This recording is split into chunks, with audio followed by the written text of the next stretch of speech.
The passage, God called the light day, and the darkness he called night. There was evening and there was morning, one day, is a continuation of the Genesis creation narrative. This specific segment focuses on God's act of naming and categorizing, further establishing order and structure within the newly created world. Let's break down this passage in detail. God called the light day, and the darkness he called night. This phrase highlights an important aspect of divine creativity, the act of naming. In various religious and cultural traditions, the act of naming is considered a form of authority and ownership. In this context, God, as the ultimate creator, exercises authority over the elements by assigning names to them. The naming of light as day and darkness as night serves a dual purpose. Firstly, it reinforces the separation and distinction between these two fundamental aspects of the natural world.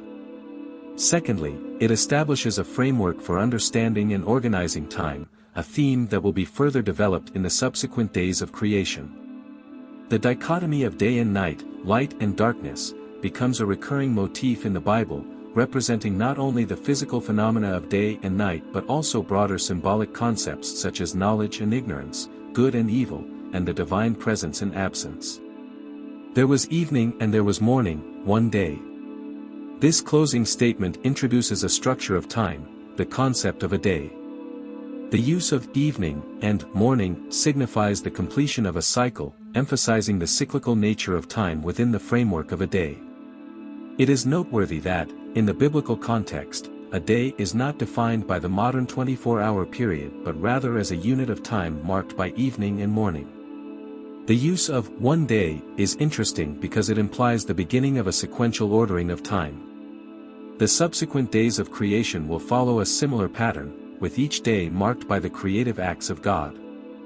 This structured progression serves not only as a narrative device but also as a theological statement, emphasizing the deliberate and purposeful unfolding of God's creative plan. In summary, this passage underscores the divine act of naming and categorizing, establishing order within the created world.